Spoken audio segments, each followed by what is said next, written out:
سر کلیجے پہ کتنا بڑا پتھر رکھا ہوگا حضرت ابو بکر نے جملہ بولتے ہوئے کہ جو محمد کی عبادت کرتا تھا وہ جان لے کے محمد کو موت آ گئی ہے۔ وَمَنْ كَانَ يَعْبُدُ اللَّهَ، اور جو اللہ کی عبادت کرتا ہے وہ جان لے ان اللہ حی لا یموت، اللہ زندہ ہے، اللہ کو کبھی موت نہیں آئے گی۔ کیا توحید کی تعلیمات ہیں۔ حضور کی میت کے اوپر حضور کے فضائل نہیں بیان ہو رہے، توحید بیان ہو رہی ہے۔ Point to be noted. کیوں؟ سر پہلے نہیں انسانیت نے رسک لیا، دنیا کا سب سے بڑا شرک ایک پیغمبر کے نام پہ تو کھڑا ہوا ہے، عیسیٰ ابن مریم کے نام پہ۔ نبی علیہ السلام کو عیسیٰ ابن مریم نہیں اللہ نے بننے دیا۔ ایسے تربیت یافتہ وہ صحابہ جو کل تک آپ کے وضو کا پانی نیچے نہیں گرنے دے رہے تھے، آج وفات پہ کھڑے ہو کے فرضی خطبہ دے رہے ہیں۔ جو محمد کی عبادت کرتا تھا جان لو محمد کو موت آ گئی ہے، جو اللہ کی عبادت کرتا تھا جان لو اللہ زندہ ہے۔ پھر آیت بھی پڑھی، صرف فرضی جملہ نہیں بولا۔ آپ تو کہہ رہے ہیں شرک ختم ہو گیا، حضرت ابو بکر جب شروع نہیں ہوا تھا اس وقت بھی کہہ رہے تھے کہ نبی علیہ السلام کو کسی نے خدا نہیں بنانا، کیونکہ بخاری کی حدیث ہے، دیکھنا میری شان کو اس طرح بلند نہ کرنا جس طرح عیسیٰ ابن مریم کو لوگوں نے کیا۔ میں اللہ کا بندہ اور اس کا رسول ہوں، مجھے اللہ کا بندہ اور اس کا رسول ہی کہنا۔ سر وارفتگی، دیوانگی، عشق کی ساری کیفیت حضور کی وفات کے بعد بالکل چینج ہوگی۔ صحابہ کی ہونا تو چاہیے تھا جو وضو کا پانی نہیں گرنے دے رہے تھے جا کے قبر کی مٹی چاٹنا شروع کر دیتے، ایسا نہیں ہوا۔ وہ تعلیمات کی باؤنڈریز کو کراس نہیں کرتے تھے۔ تو پھر انہوں نے آیت پڑھی سورہ آل عمران آیت نمبر 144، وما محمد الا رسول قد خلت من قبلہ الرسل افإن مات او قتل انقلبتم علی اعقابکم۔ محمد تو نہیں مگر ایک رسول ہی، اگر یہ فوت ہو جائیں یا دین جو جنگ میں قتل کر دیے جائیں، شہید ہو جائیں، کیا تم دین سے الٹے قدم پھر جاؤ گے؟ جو کوئی دین سے الٹے قدم پھیرے گا اللہ کا کوئی نقصان نہیں کرے گا اور اللہ ثابت قدم رہنے والوں کو جزا دے گا۔ پھر سورہ الزمر کی آیت نمبر 30 پڑھی، انک میت وانہم میتون، اے نبی تمہیں بھی مرنا ہے اور ان کو بھی موت آنی ہے تمہارے مخالفین کو، پھر تم اللہ کے حضور جھگڑو گے، اللہ تمہارا فیصلہ کرے گا۔ یہ سیدنا ابوبکر کی حضور کی وفات کے وقت استقامت تھی۔ پھر جھگڑا کھڑا ہو گیا حضور کو دفنانا کدھر ہے۔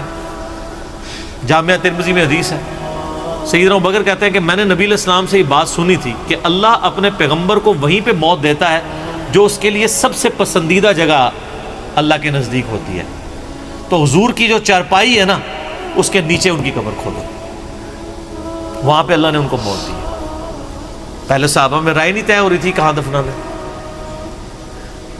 پھر سنن نسائی الکبریٰ کے اندر پورا وفات النبی چیپٹر ہے، سنن ابن ماجہ میں بھی موجود ہے کچھ حصہ اس کا۔ پھر لوگوں نے پوچھا کہ نبی علیہ السلام کا جنازہ ہوگا، انہوں نے کہا ہاں ہوگا۔ اسی طریقے سے تکبیر کہو اور سورہ فاتحہ اور اس کے بعد درود شریف اور اس طریقے سے 4 تکبیرات پڑھو۔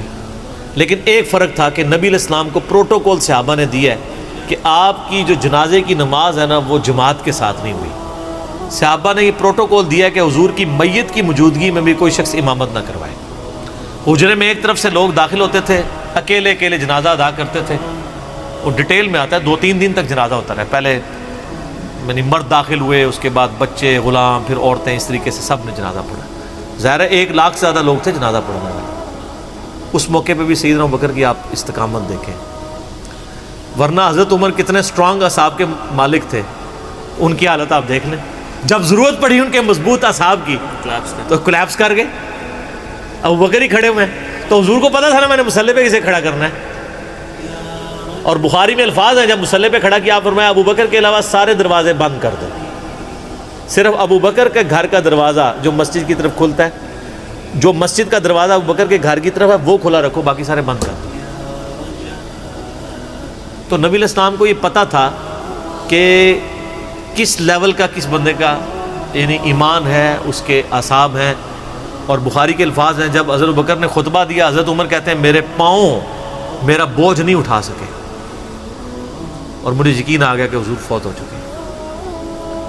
یہاں قرآن و حدیث سن کے کسی کے کان پہ جوں تک نہیں رنگتی، وہاں پہ حضرت ابوبکر کا خطبہ اور آیات سن کے حضرت عمر کہہ رہے ہیں کہ میرے پاؤں میرا بوجھ نہیں اٹھا سکے کہ یہ تو واقعی یہ تو قرآن کی آیت۔ اور اس میں بخاری مسلم صحیح بخاری میں الفاظ ہیں کئی دن تک ہم جب بھی صحابہ ایک دوسرے کو ملتے تھے تو یہی آیت سنایا کرتے تھے، وما محمد الا رسول قد خلت من قبلہ الرسل افئن مات او قتل انقلبتم علی اعقابکم، کہ محمد تو نہیں مگر ایک رسول، انہیں بھی تو موت آنی ہے، تاکہ ہمیں یہ یقین آ جائے کہ حضور دنیا سے چلے گئے۔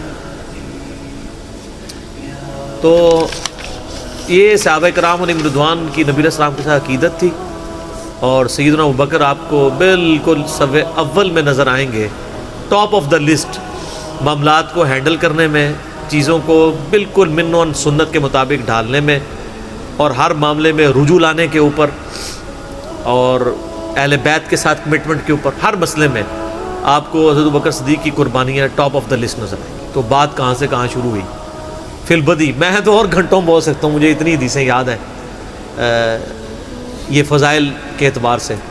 آخر میں اصول برکت کے لیے میں وہ حدیث بیان کروں گا جو میں اکثر بیان کرتا ہوں۔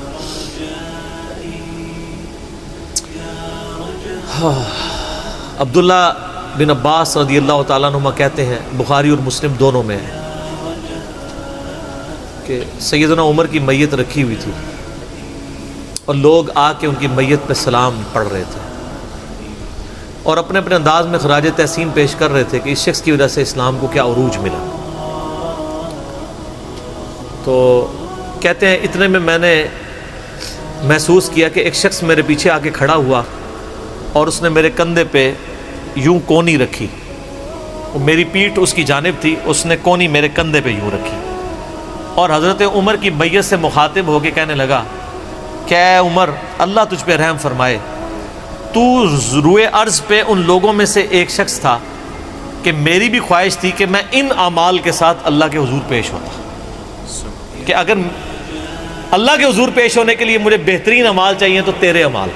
ظاہر ہے جی رومن اور پرشین امپائر گری ہے، کس لیول کا عروج، کیونکہ میں نے رسول اللہ صلی اللہ علیہ وآلہ وسلم سے بارہا سنا تھا، میں ابو بکر اور عمر داخل ہوئے، میں ابو بکر اور عمر نکلے، میں ابو بکر اور عمر نے یہ کیا، تو مجھے بڑی امید تھی کہ تم اپنے دو ساتھیوں سے جا ملو گے، یعنی رسول اللہ اور ابو بکر کے ساتھ صلی اللہ علیہ وآلہ وسلم رضی اللہ تعالیٰ۔ تو یعنی نبی علیہ السلام کے بعد سیدنا ابو بکر اور پھر حضرت عمر بھی وہیں پہ پہنچ گئے۔ تو مجھے نبی علیہ السلام کے اس فرمان سے لگتا تھا جس طرح آپ اپنی زندگی میں کہتے تھے نا، میں ابو بکر عمر، میں ابو بکر عمر، میں ابو بکر عمر، مجھے پتا تھا تم نے جا کے انہی سے ہی ملنا ہے جا کے، اور دیکھ لیں قبر بھی پھر ساتھ بنی ہے دونوں کی۔ تو عبداللہ ابن عباس کہتے ہیں کہ میں نے جب یوں مڑ کے دیکھا تو وہ سیدنا علی بن ابی طالب تھے جو حضرت عمر کی میت کے اوپر یہ کلمات پڑھ رہے تھے، میں ابو بکر اور عمر، میں ابو بکر اور عمر رضی اللہ عنہم اجمعین وعلیہم السلام اجمعین۔